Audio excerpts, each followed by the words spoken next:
tout à fait. Et on vous propose un petit tour d'horizon des différentes parutions à ce sujet. On démarre avec Fraternité Matin qui barre à sa une. Prestation de serment du président de la République, un nouveau mandat pour poursuivre la reconstruction de la Côte d'Ivoire. Le journal pro-gouvernemental cite le président Alassane Ouattara qui a déclaré « Les Ivoiriens ont fait le choix de la démocratie, la paix et la stabilité » et revient sur les nombreux invités présents à cette cérémonie, au nombre desquels on comptait notamment 13 chefs d'État, des anciens présidents et des représentants de chefs d'État. Pour le patriote, la prestation de serment du chef de l'État est un réel motif d'espoir. Exactement, et il le dit avec cette une et ces mots, notre raison d'espérer. Pour le confrère, la reconduction du président de la République dans ses fonctions augure de lendemain meilleur pour la Côte d'Ivoire. Et l'on referme ce sujet avec Soir Info. Oui, le confrère qui nous dit tout sur ce qui s'est passé au cours de la cérémonie d'hier et surtout sur les conditions d'organisation de celle-ci et les moyens qui ont été déployés.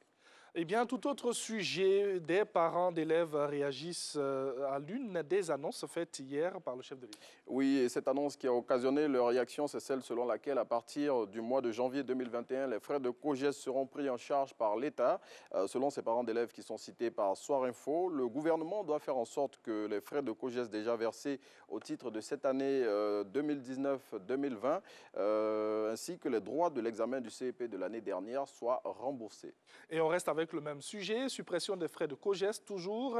L'éléphant déchaîné accorde la paternité de l'initiative à la ville de Tiasalé. Oui, et il le dit avec ce titre, Tiasalé sauve l'école ivoirienne. Selon le confrère, c'est l'initiative courageuse prise par le premier magistrat de cette ville, M. Assalé Tiemoko, il y a quelques semaines, de supprimer les frais COGES dans sa localité. Cette initiative qui a inspiré le président de la République. Et on parle d'un moment que nous aimons bien, les fêtes de fin d'année qui se profilent à l'horizon et les commerçants experts réaliser de bonnes affaires. Oui, malgré le contexte difficile lié à la crise mondiale du Covid-19 et celui des troubles post-électoraux qu'a connu notre pays récemment, les commerçants croisent les doigts tout en comptant sur la joie de vivre légendaire des Ivoiriens pour écouler le maximum d'articles. L'expression est allée recueillir leurs impressions et il nous dit comment les commerçants et les artisans se préparent pour cette période charnière de l'année. Et on parle de sport avec le championnat d'Afrique de judo, édition 2020 qui se tient à Madagascar. La Côte d'Ivoire sera présente à ce rendez-vous continental qui se déroulera du 17 au 20 décembre 2020. L'équipe ivoirienne, selon le Patriote, est composée de Deboné Abzeta Zouleya, Kobenan Kofi Kremé et Fofana Salimata.